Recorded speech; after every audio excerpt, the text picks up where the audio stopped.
आपके होंठों में है। जब आपके होंठों का इशारा सहारा मिल जाता है, जब आपकी सांसों का सहारा मिल जाता है, मैं आपके बिना कुछ नहीं कर सकता।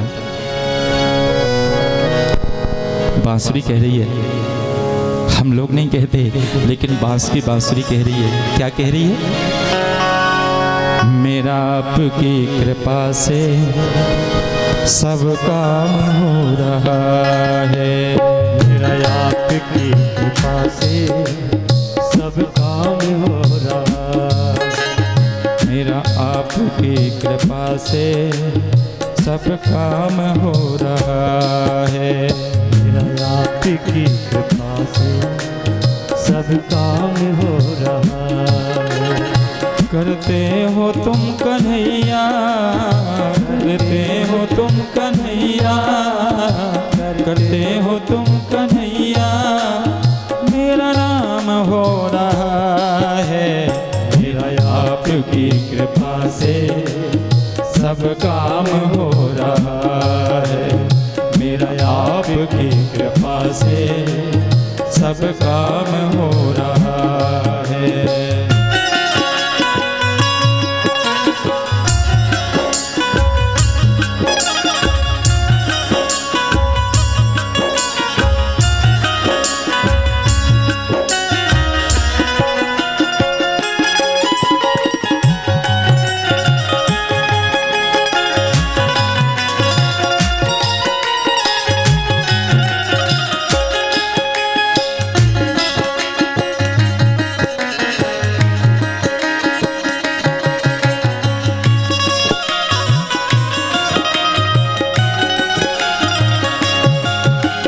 पतवार के बिना भी मेरी नाव चल रही है।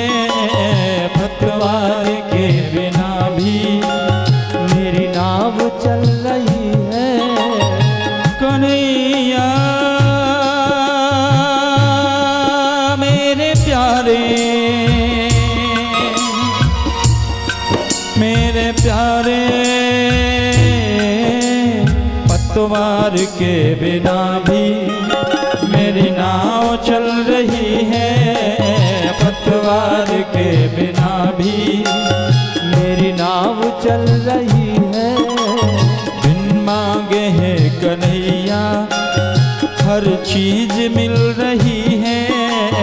बिन मांगे है कन्हैया हर चीज मिल रही है।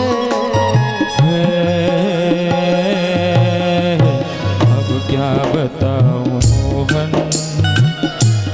मोहन, अब क्या बताऊं मोहन, आराम हो रहा है।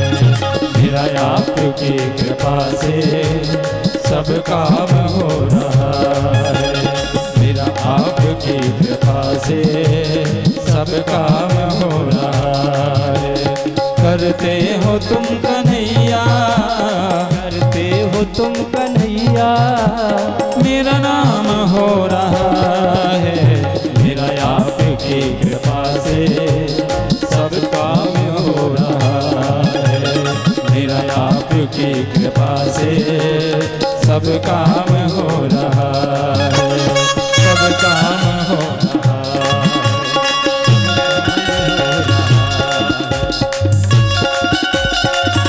जय हो।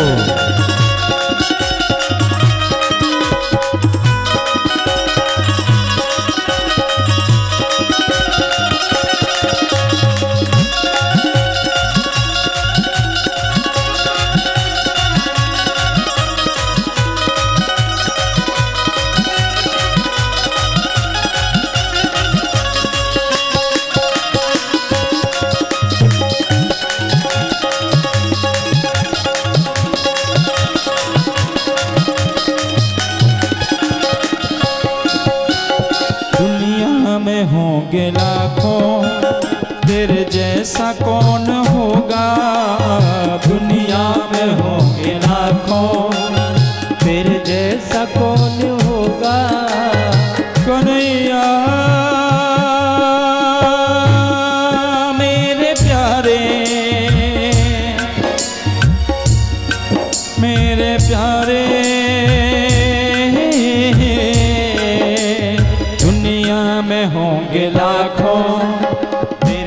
जैसा कौन होगा, तुम जैसा बंदा परवर भला ऐसा कौन होगा, तुझ जैसा बंदा परवर भला ऐसा कौन होगा। अब क्या बताऊं मोहन मोहन, अब क्या बताऊं मोहन, आराम हो रहा है मेरा आपकी कृपा से, सब काम हो रहा है मेरा आपकी कृपा से, सब काम हो रहा है मेरा आपकी कृपा से, सब काम हो रहा है, सब काम हो रहा है, सब काम हो रहा है, सब काम हो रहा है। बांसुरी कह रही है कि प्रभु आपकी कृपा से सब काम हो रहा है। हम लोग कहते हैं कि हमारी बदौलत से सब होता है, हमको लगता है कि हम ही कर रहे हैं। और एक बांसुरी कह रही है कि जब तक आपका आशीर्वाद, आपकी कृपा, आपके होंठों का सहारा, आपकी उंगलियों का इशारा, आपकी सांसों का सहारा नहीं मिलता, माइक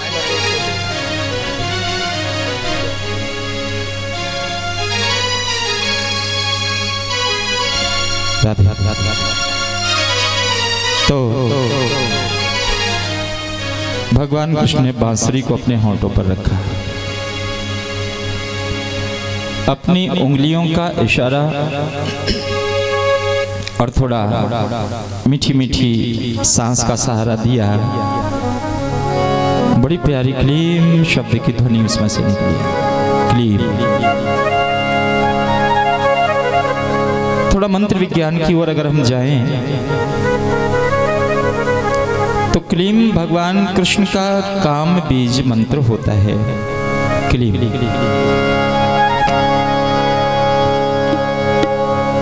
उतर गया, कृष्ण का काम बीज मंत्र क्लीम।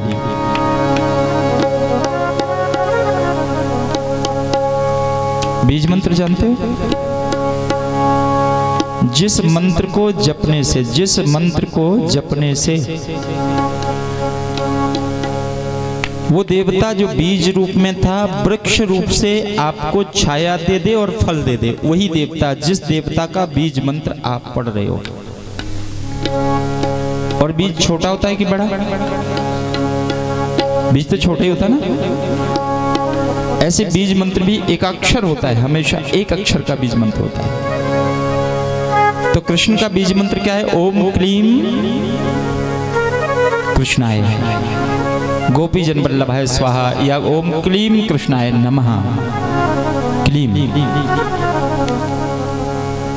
और अगर मंत्र विज्ञान की ओर जाएं तो महाकाली का कामबीज मंत्र भी क्लीम ही होता है। ओम ऐम ह्रीम क्लीम चामुंडाय विचे। ऐम भगवती महासरस्वती दुख दूर करे। ह्रीम भगवती महालक्ष्मी दुख दूर करे। और क्लीम भगवती महाकाली दुख नाशक हो, दुख नाशक हो, दुख दूर करे। क्लीम। तो भगवती महाकाली, महाकाली का कामबीज मंत्र क्लीम और कृष्ण का कामबीज मंत्र क्लीम। कभी आपने देखा है कि चने बोने से, चने आधे खेत में चने उगाए हैं, पूरे खेत में चना बोया 5 बीघा के खेत में, 5 बीघा के खेत में चने का बीज बोया, आधे में चना उग गया, आधे में गेहूं उग गया। कभी देखा आपने? किसी ने देखा? हाथ ऊपर करो। ऐसा हो सकता है? पर इधर ऐसा क्यों हो रहा है कि क्लीम कहने से कृष्ण खुश हो जाए और क्लीम कहने से महाकाली प्रसन्न हो जाए? ऐसा क्यों होता है? और बांसुरी में श्री कृष्ण भी क्लीम बोलते हैं, तो वो कृष्ण का जादू का जो करने का तरीका है वो क्लीम से ही शुरू होता है। क्लीम ऐसा क्यों हो रहा है? ऐसा इसलिए हो रहा है क्योंकि काली ही कृष्ण बनकर धरती पर आई। भगवती पार्वती कृष्ण बनकर के धरती पर पधारी। इसकी कथा आती है देवी पुराण में। देवी पुराण में ये चर्चा आती है, एक बार की बात है, भोले बाबा समाधि से जगे। हजारों हजार वर्ष की समाधि भोले बाबा की लगती है। और जैसे भोले बाबा समाधि से जगे, भगवती पार्वती सामने बैठी रहती थी, प्रतीक्षा करती रहती थी कि बाबा जी कहेंगे तो पकवान बनाऊंगी, भोजन बनाऊंगी, रसोई बना दूंगी, भोजन करा दूंगी। पार्वती इंतजार में रहती है। नंदीश्वर इंतजार में रहते हैं कि कहीं चलने के लिए बोलेंगे, बाबा तो चलने के लिए तैयार, हमेशा एवर रेडी, तैयार। गणेश जी पिताजी जगेंगे तो आज्ञा देंगे, मानेंगे। स्वामी कार्तिकेय, भूत प्रेत गण सब आसपास इर्द गिर्द रहते थे कि बाबा की समाधि खुले और वो हमको आदेश करें और हम उस आदेश का पालन करें। इसको बोल दो, बंद कर दो ये प्रोग्राम, बंद कर दो इसको, बोल दो, हटा दो इसको, हटा दो, हो गया। तो क्योंकि तेरी 2 टकिया की नौकरी में मेरा लाखों का सावन जाए। तो मैं निवेदन कर रहा था कि जैसे ही भोले बाबा ने समाधि तोड़ी, समाधि खुली, और भगवती पार्वती जो रोज इस प्रतीक्षा में रहती थी कि प्रभु आदेश करें और मैं पालन करूं, आज पार्वती की कहानी बदल गई। पार्वती की निगाहें थोड़ी टेढ़ी। जैसे समाधि खुली, भगवती पार्वती ने कहा प्रभु ये ठीक नहीं है। भोले बाबा बोले क्या? पार्वती बोली अगर ऐसी आपको समाधि में जाना था, चिंतन मनन भजन करना था, पूजन करना था, साधना करनी थी, तो फिर शादी काहे को करी? मेरे हिस्से में केवल इंतजार है। कभी ये सुख नहीं मिला कि आपसे 2 मीठी बातें कर पाऊं, कभी सुख प्रसन्नता के मन की बात कभी कर पाऊं, ये मौका मुझे मिल नहीं पाया। आप जागृत कम रहते हो, समाधि में ज्यादा रहते हो। कोई परेशानी है, कोई घर की समस्या है, कोई मन की बात कहनी है, किससे करूंगी? भोले बाबा ने कहा देवी, श्रृंगी हैं, भृंगी हैं, नंदी हैं, गणेश हैं, कार्तिकेय हैं, भूत हैं। पार्वती बोली भूतों से बात करूंगी?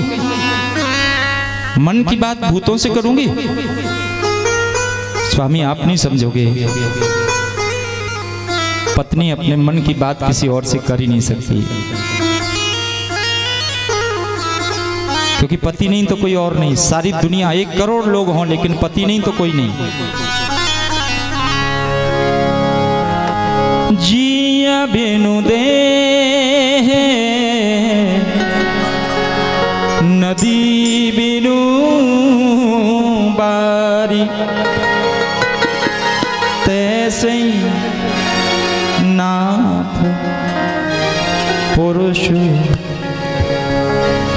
कौन पुरुष? इस अलंकार को देहरी दीपक न्याय बोलते हैं। इस अलंकार को तैसे ही नाथ पुरुष बिन नारी, और तैसे ही नाथ पुरुष बिन नारी। आदमी के लिए अगर पत्नी नहीं है तो पूरा परिवार क्यों ना हो। पत्नी के हाथ पैर नहीं भी चलते हो, लेकिन रोटी टाइम पे मिलती है पत्नी जब घर में होती है। झगड़ा हो जाता है ना आपस में, और एक दिन देवी जी ने कहा कि बहुत रह लिया, अब आप मुझे नहीं, अब मैं थोड़ा 4 दिन मायके जाऊंगी, अब मैं नहीं रहूंगी। और गुस्से में भाई साहब भी बोले ठीक है, अब थोड़ा हवा पानी बदल जाएगा,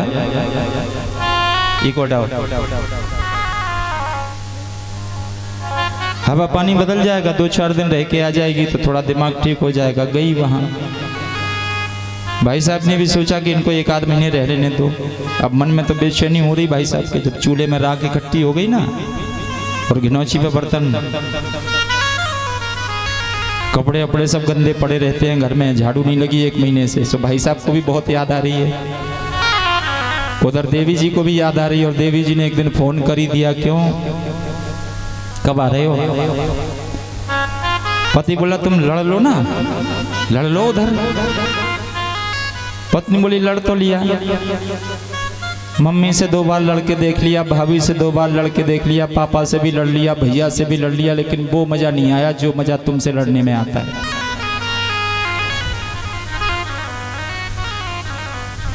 जो मजा तुमसे लड़ने में आता है वो ना तो मम्मी से लड़ने में आया, ना पापा से लड़ने में आया, और ना भाभी से लड़ने में आया, ना भैया से। लड़ाई भी तुम ही से करेंगे। किससे?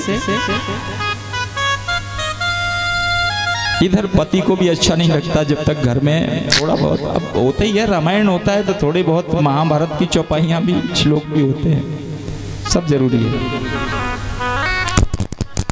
तो लिखा है कि जिय बिनु देह है, जैसे शरीर में प्राण न हो, जैसे नदी में पानी न हो, वैसे ही पति के साथ अगर स्त्री नहीं है तो पति अकेला, अधूरा, आधा। और पत्नी के पास अगर पति नहीं है तो वो भी अकेली, अधूरी, आधी, जैसे शरीर में प्राण नहीं हो। भगवती पार्वती ने कहा हजारों लोग हों, श्रृंगी हैं, नंदी हैं, भृंगी हैं, कार्तिकेय हैं, गणेश हैं, भूत प्रेत हैं, कितने हजारों हजार गण तो हैं आपके कैलाश पर, आपके हिमालय पर कितने गण हैं, लेकिन आप नहीं तो कोई नहीं है। और आप होते हुए भी नहीं होते हो, समाधि में होते हो, मेरे सामने बैठे होते हो, और इसके बावजूद भी किसी और के चिंतन में रहते हो, और के ध्यान में रहते हो। प्रभु होते हुए भी नहीं होते। फासले ऐसे भी होंगे, ये कभी सोचा न था, सामने बैठा था मेरे और वो मेरा न था। सामने रहने के बावजूद भी आप मेरे नहीं रहते, किसी और के रहते हो।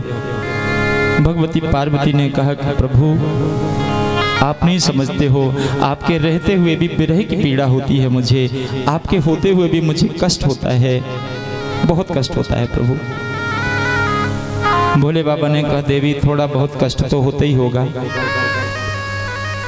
थोड़ी बहुत समस्या तो रहती होगी।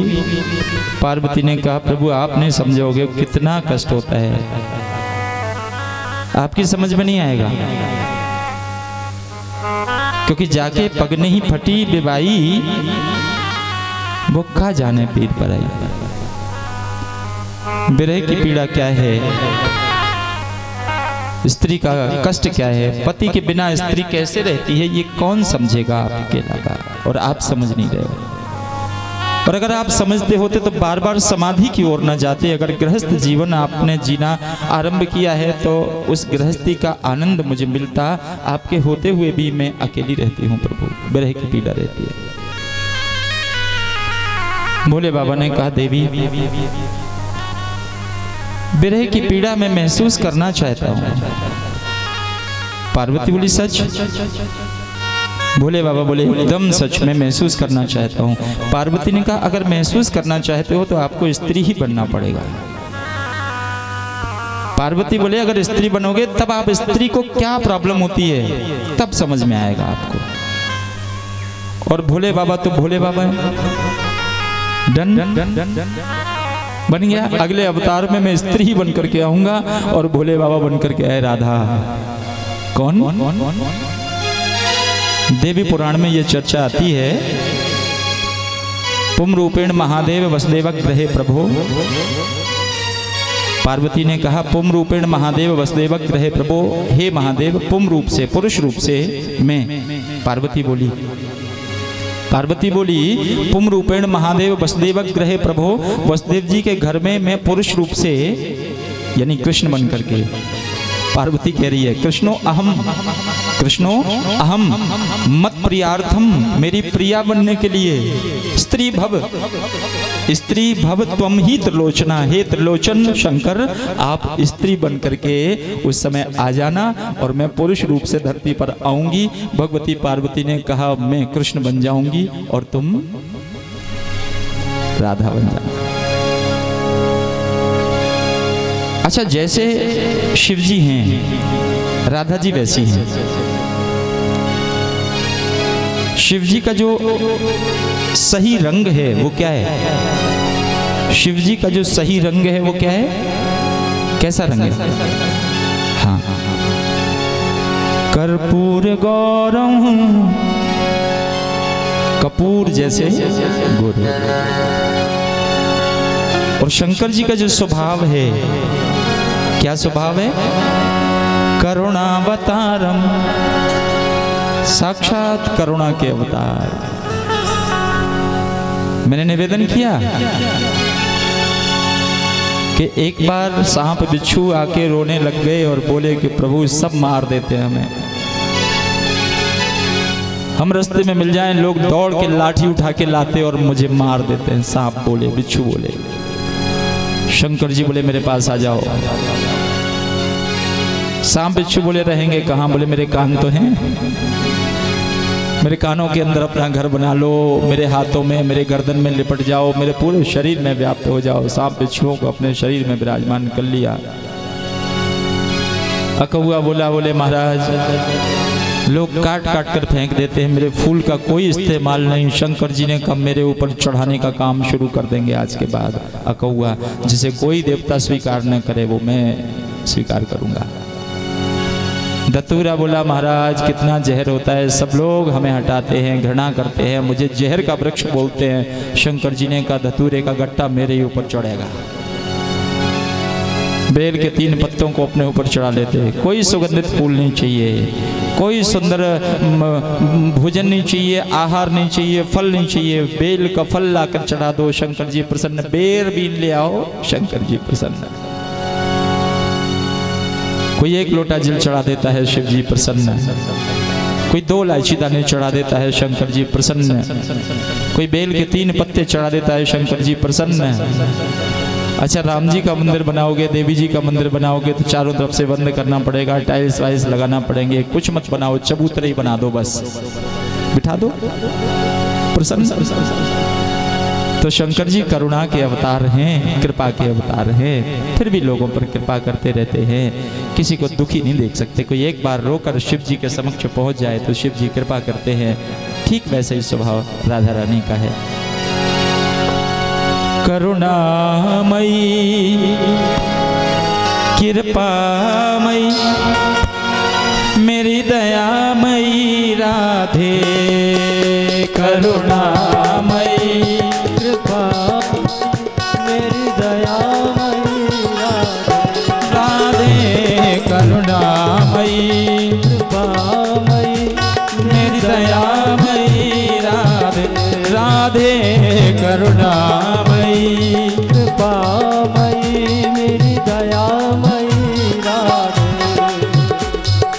करुणामयी कृपामयी मेरी दयामयी राधे, करुणामयी कृपामयी मेरी दयामयी राधे, करुणामयी कृपामयी मेरी दयामयी राधे।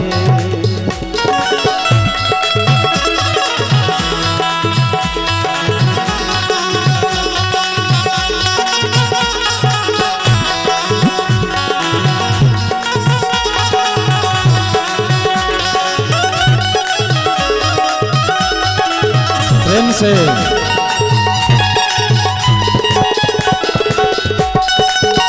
आनंद से जय हो।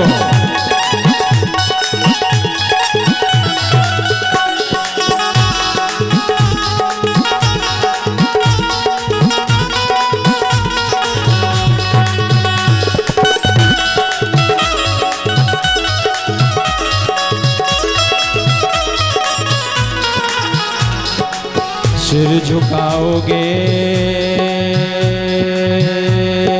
जो इस दरबार के आगे, हाथ न फैलाओगे कभी साहूकार के आगे, क्योंकि करुणामयी कृपामयी मेरी दयामयी श्यामा, करुणामयी कृपामयी मेरी दयामयी राधे, मेरी दयामयी राधे, मेरी दयामयी श्यामा, मेरी दयामयी राधे।